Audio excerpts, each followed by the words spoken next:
Yeah, I'm Peter Burbage. I'm a community geriatrician, so I don't represent all the geriatricians in your whole patch, but sort of in the kind of Derriford-facing patch particularly. So you may or may not have similar things in your area, but you'll be seeing people who live in care homes who've got problems with stiffness and shaking, because I get quite a lot of referrals about this, and it's an area of interest. So I want to just touch through a few bits, and I know we've got a relatively mixed group, I suspect, of your comfort or experience in this, but hopefully there's some key bits, some of the movement problems that are common in people living in care homes, a bit about the treatments that, to be honest, aren't available. Often people are asking me for the medicine for this or that, and there's some good reasons why they aren't always appropriate, sadly.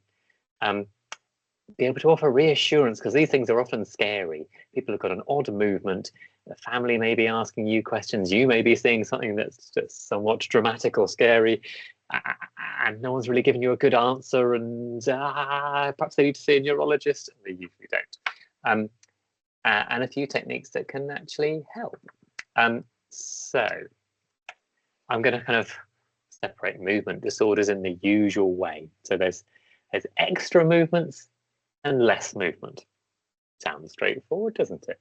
So so a bit on those extra movements that people might get, and we do make some of these a little complex, don't we, by giving them different names. But there's myoclonus, again, these tiny flickers of movement in a muscle.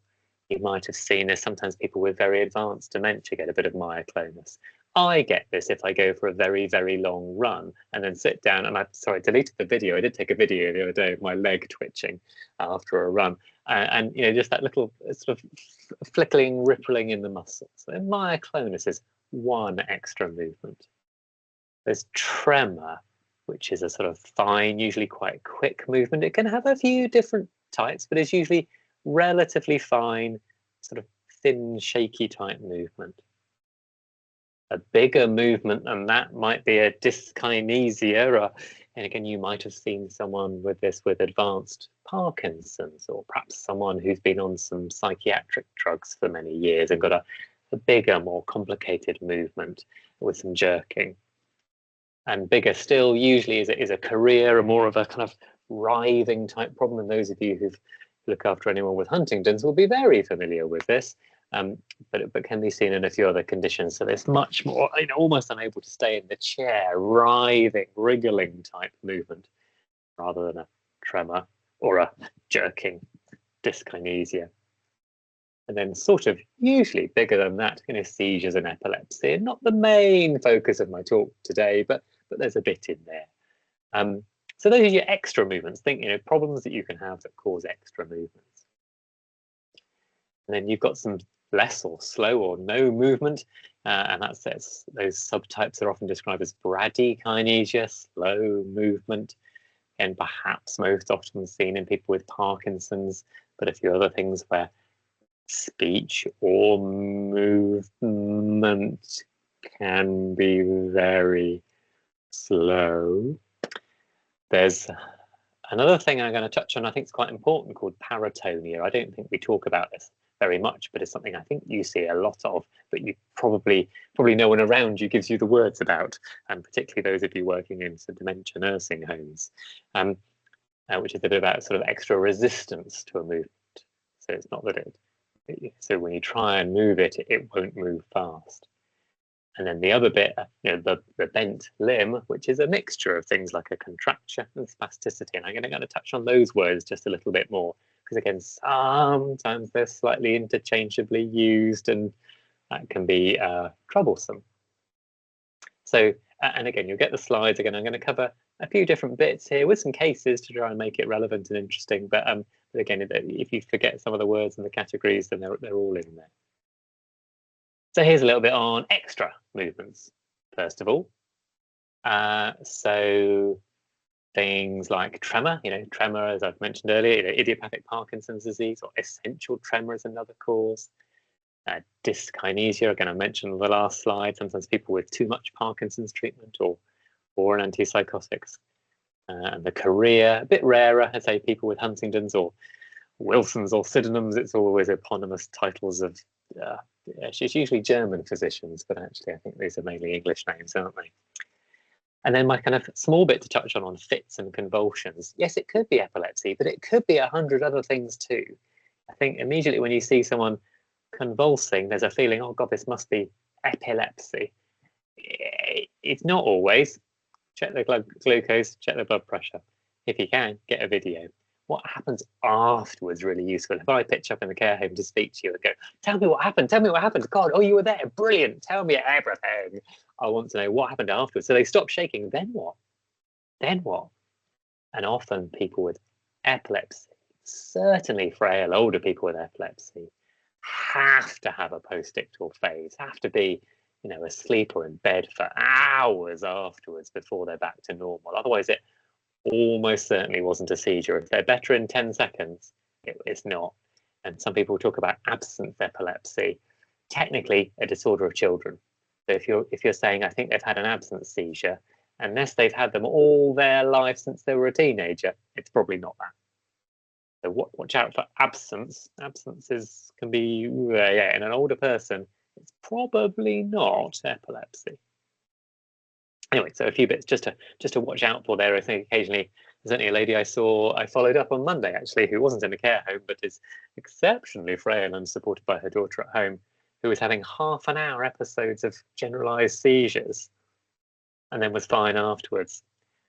And actually, was looking through and speaking to her, and it was all a non-epileptic attack disorder. It was a stress-related behavioural response, and she improved when we talked a bit more about that. And sadly, all the stuff that had made it happen. Anyway, but the GP had just made a referral to neurology saying, this must be epilepsy. They need a drug. Oh gosh, we can't get to clinic. What are we going to do? Oh my God. Anyway, so a little bit on extra movements. Here's another case of an extra movement. Not someone in a care home again, but a good example. I say a good example. This is a horrible example of a kind of cascade of problems where it goes wrong. He lives. He has a history of Alzheimer's. Lives in a lovely, beautiful barn in rural Cornwall with his wife. And by the time I got to see him 4 months ago, he said he was dizzy. So the GP gave him a kind of Stemetil, prochlorperazine. And then 2 months later, he called back and said, look, I've got a lot of shaking. So he gave him a barbiturate. And then he started falling over, getting confused, getting stiff, going downhill. And I went to see them, and he had a very big cut right across his forehead. This man had a drug-induced kind of tremor and Parkinsonism because of his Stemetil. So the Stemetil was the wrong thing and never works for dizziness anyway. It was given over the phone. So he'd got a drug-induced Parkinsonism. He'd then been given a barbiturate and become horribly sedated. You know, primidone is a grotty old barbiturate, and started falling over. And actually, we could remove all of those things and just look at why he was dizzy, which was to do with his blood pressure, make him a lot better. My favourite bit about this story is I went back to see him with my registrar a few months later to see how he was getting on. He was sitting there in the kitchen, really quite still. I sort of explained to my registrar this little story I've been talking to you about, and then I said, now importantly, how are you doing? Because he hadn't really given anything away by that point. And then he put his arms up in the air, waggled them like this, and went, I'm much better. I was like, yes, we fixed him. So stopping those medicines made a massive difference. So how you might treat a problem of extra movements, almost whatever the cause. I think an important note that sometimes gets a bit messed, if it's Parkinson's disease, the medicines we use for Parkinson's aren't for the tremor as a general concept. They're for the slowness and stiffness of Parkinson's. So if you see someone with loads of tremor in Parkinson's, the medicine usually doesn't work. It's not what it's targeted at. It's really targeted at the slow and stiff. People who've got an essential tremor, which is essentially just a tremor, that's the way to remember it. All it does is cause tremor, often a very fine tremor that it may have had for many years, maybe upper body particularly, often symmetrical. The medicines for that, like the primidone in that last case, often are too sedating for older people. There's very few that people can get away with it. So if someone's got tremor, it's very rare that there's a medicine, particularly in a care home resident who is frail, that will help. and therefore the environmental optimization is best. You know, weighted cutlery, plate rails, things like that can be the most useful and least harmful. Sometimes a bit around reducing caffeine and anxiety for those people with an essential tremor. You know, if I'm giving a lecture to 200 people in a lecture theatre, I'm going to have a little bit of tremor. But anxiety causes tremor. Whatever anyone's tremor disorder is, anxiety always turns the volume up and makes it worse. So when people are having extra movements, almost whatever the cause, trying to reduce any anxiety, you know, some simple breathing exercises or whatever you can do tends to have a bit of benefit. So don't panic, try and support them. Again, I've seen this done in care homes by staff, perhaps including yourselves, going, "Oh, we know Joan. Hang on, I'll get John. He's the carer that knows her pretty well. John, can you? Oh, I'll come and chat to her. I'll make a cup of tea. Yeah, this works every time." And the bank carer was like, "Oh God, I didn't know that." Something like that. So extra movements. Don't reach for medicines. Probably try and do more practical things. So that's my little bit on extra movements. So we're going to talk a little bit more about slow, stiff movements. So this kind of bradykinesia and rigidity part, often we call Parkinsonism, slow and stiff. And then the paratonia, that kind of won't move. And I'll come back to both of these and explain a bit more. So Parkinsonism, first described by, what's his name? Adolf Parkinson? No, Aldous, not Adolf. Adolf's wrong name, is it? And there's a picture there of a man who is supposed to have a more typical form of Parkinson's. And so Parkinson's disease, as a new thing in older people, it should cause stiffness, slowness, and tremor. I say Parkinsonism because there's lots of causes of things like Parkinson's. There's what we call idiopathic Parkinson's disease, that's the classical, typical form. And then there's other things, and you may have seen bits of these, PSP, MSA, vascular Parkinsonism. There's a few other similar things, or people with Lewy body who've got there's a bag of things, and only one of them is idiopathic Parkinson's disease. And that's the only one that responds to treatment. But so if it's PSP or vascular, there's no point trying treatment. If it seems to be classical Parkinson's disease, and often that's a kind of more upper than lower body, perhaps one side more than the other as starting points of where their slowness and stiffness is, then you can use medicine, but the medicines cause confusion, falls, constipation, low blood pressure, and hallucinations. Which I put it to you, good people, as people who are experts in the care of frail old folk, these are things we're really quite keen to avoid, and things that may well be happening to some degree already. So this is why I sound like a complete misery here, don't I? That even if you were to identify idiopathic Parkinson's disease in some of your frailest, and certainly people with dementia residents, it would be very rare to start treatment because the treatment usually makes them worse. So if they've got both idiopathic Parkinson's and dementia, then we're almost certainly not going to start a treatment. So I tell you this to help set the tone a bit, because often you're the first person there looking at them, talking to their family, and kind of wondering what's going to happen, and perhaps the GP or neurology have said go away, and you're kind of left without anything to really useful information to give. But actually, and there may be, it would be very rare for me to start treatment in someone with dementia and Parkinson's, whatever the cause. Sadly. So then coming on to this bit, and I mentioned this, you probably haven't used the word paratonia or Gegenhalten or oppositional paratonia, I suspect, because most of us haven't.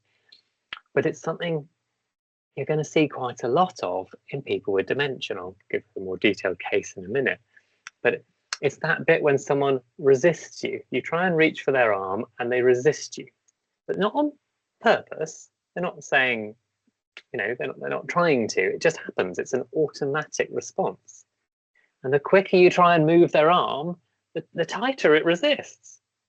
And like a seatbelt, if you pull hard on the seatbelt, it resists hard. If you pull really slowly, it opens up. Or you put their arm in one position and it stays there. And they're sort of left rigid, but not sort of immediately contracting back, but just left rigid. And it can be in any direction. I bet you've seen it. I bet you've, but probably not heard people talk about it. It occurs in almost everyone with dementia eventually, particularly people who have more damage to their frontal lobes. And there's no treatment for it. And I'm just trying to remember where I put my cases in, whether I put the case in next. Yeah, here we go. So here's an example. This is the chap I saw a year or two ago. 57-year-old chap with frontotemporal dementia. Came into the care home a few years ago, some really challenging behaviour, as is not unusual in frontotemporal dementia. He's young and physically able, but over the last year, there's less of him. There's less of that behaviour, but he's talking less, moving less. He's sort of still in there, and if you leave chocolate on the table, oh my God, he seems to grab it instantly. He can just reach for it instantly. Oh my God, the chocolate's gone. But if you ask him to reach for a fork, it's the devil's own job. I can't get him to do it. I try and move his hand. It's as stiff. It won't bend. I can't. And now we're really, we try and get him to stand up, and he's just stiff. Has he got Parkinson's? Is the question that then sort of comes out. And or should we give him levodopa? The standard treatment for Parkinson's. So with this chap again, this is paratonia. It's just kind of rigid and stiff, and that classic bit of if he thinks about it, it won't work, but if it's automatic, it will. He sees the chocolate on the table. People with frontotemporal dementia sometimes have some slightly urgent behaviours, and certainly sometimes some overeating behaviours. It's gone because he didn't think to. I will now reach for the chocolate on the table. My brain will generate a pattern in order for me to do so. It's just automatic. It's a reflex, and that bypasses the bit of the brain that's damaged. So the other case, and I can't remember what I've put in here. Sorry. Often that's she just won't. This lady won't stand up and walk at all for us. But the other day we find her on the other side of the room. I don't know how she got there. How did she get there? But we use a hoist. And she can't. That often, particularly in someone with dementia, may well be that paratonia. So again, I think it's common. I don't think we talk about it a lot. It can be a challenge. Oh yeah, so here we go. Sorry, I'm leaping ahead with my own cases, aren't I? 86-year-old lady has been in the care home for 3 years, walking when she got there, quite confused for some years, probably dementing, but we haven't really sort of labelled that diagnosis particularly. And we started to use the hoist, but she goes really stiff because she goes really stiff if we try and lift her, and she just puts her arms out. And but the other day we found her in the bathroom, and her daughter in London wants her to go to Parkinson's clinic, but you'd have to hoist her there, and she can give no history. So again, this is paratonia too. That's stiff in the hoist, and also hoist's pretty scary. It's been a long time since I've been hoisted, but I have been, and I don't like it. I've got a friend who's terribly lazy, and he's like, it's amazing to just lie back and just get lifted up. It's fine. That's not me. I can't cope with being hoisted. It's a bit of a loss of control. So it can be both scary and panicky, as well as a person with dementia involuntarily just becoming stiffer, and their arms are then stuck out a bit and their legs are out a bit and they won't move, and the more you try and move them, it just won't move. But seemingly they can do some automatic movements. So this isn't Parkinson's, this is paratonia. So of things you can do in this, let's call this slow movements in dementia, when your brain can't think to plan a movement.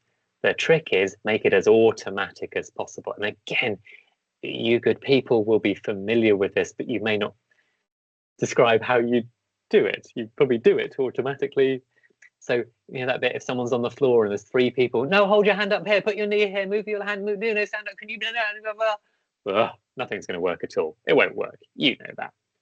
Whereas if you, I don't know, say, that's harder when they're on the floor, but that kind of you see the bottom of the picture, just pointing to the chair.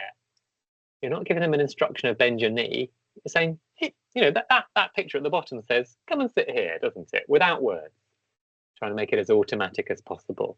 And if you want someone to get up, come and look at this outside.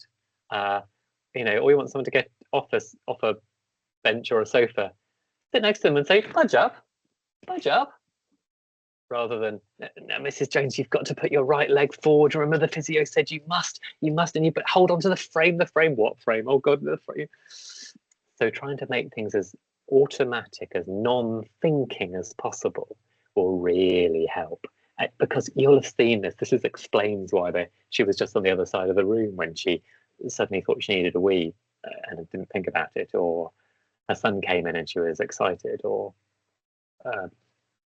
a robin appeared on the window and she stood up to look at it. Those kind of things will work. So keep being creative, thoughtful, stepping back a bit and going, yeah, budge up. Yeah, oh, look at this over here. Come, look at this. Those can work really well. Moving on to the kind of, perhaps the finalish chunk of these kind of slow movements. The limb that won't move, the contracture spasticity type story. So here there's, you know, the more words you put on the slide, the more people are to look at it and go, bloody hell, that's an awful slide. My point with this is there's a lot of causes of a contracture.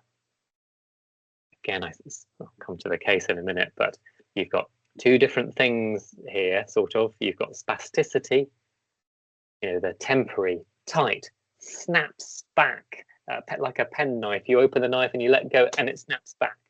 Different to paratonia that is just stiff and stays where you put it. The snap back, the tight arm, that's about the muscle pulling across a normal joint, probably because the muscle's got a signal from your brain saying tighten.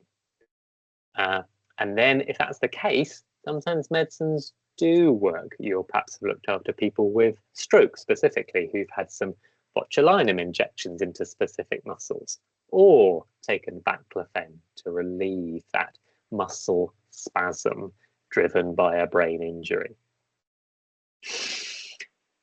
Different from a contracture, which is fixed, permanent, is that tendon shortened, scarred, fibrotic.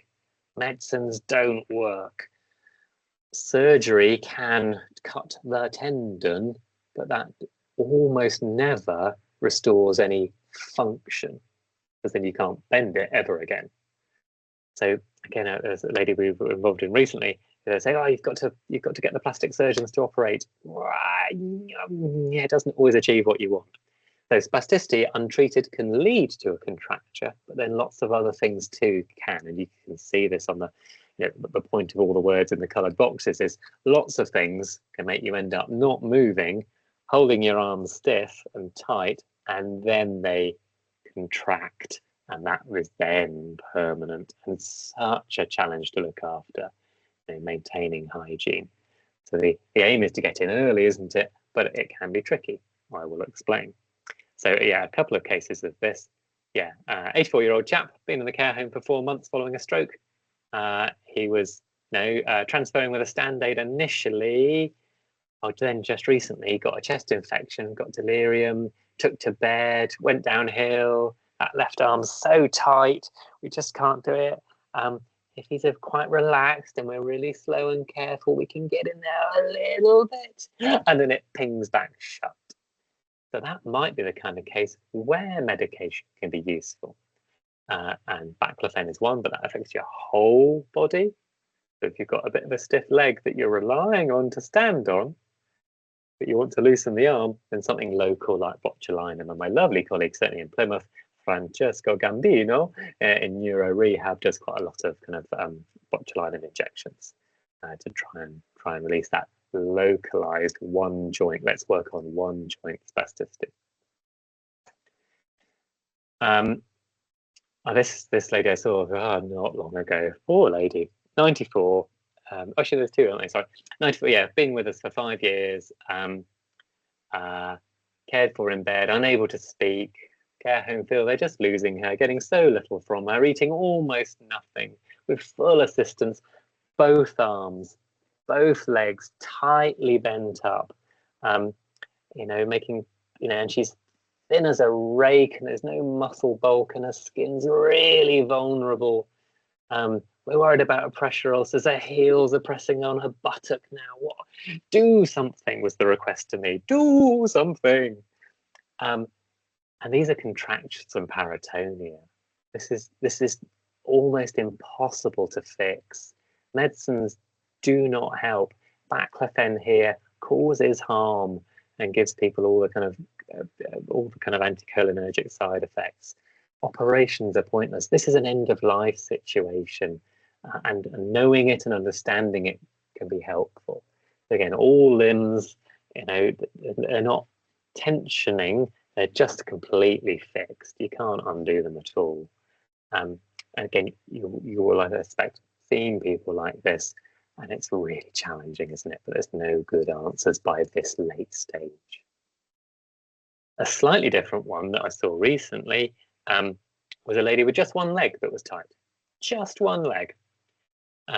She was pretty sporting until last year, despite being of advanced years. Been in a hip and wrist fracture, that was it. She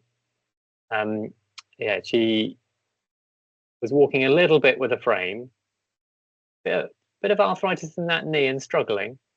But then 2 months ago in the care home, flare of knee pain, took to bed, and that knee just bent up tight. Now, personal care is really difficult. Again, she was very frail with very low muscle mass. And actually, they ended up sending her to ED, I think, to see if orthopedics would do something, which I think overall, I can understand the concern, but was probably the wrong answer. And again, the physio said, oh yeah, just give her some baclofen. So this again is arthritis causing the contracture. I showed you a little chart before, some coloured boxes, what things can end up with contracture. Only one of them is spasticity, and there's lots of other causes.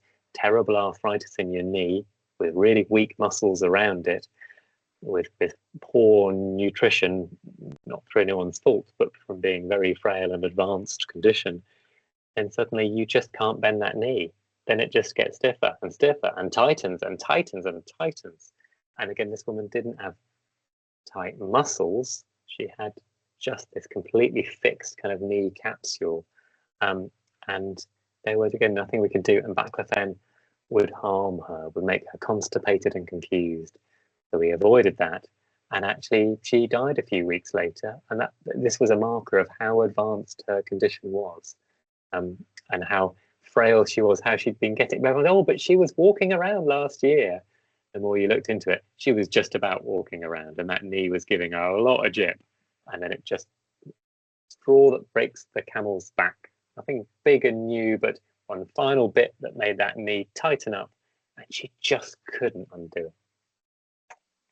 So, in summary, movement disorders are pretty common in care home residents.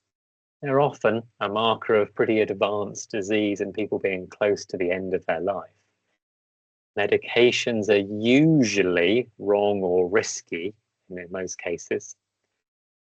Understanding a bit about why that might be and why we might not do something can often just give you the chance as the first person to speak to the family to say, well, we might be asking about this, but I'm concerned there's nothing we can do, rather than, oh gosh, there must be something we can do, and then all that expectation is set quite high. And also then when you're reassured and the family are reassured, care is easier.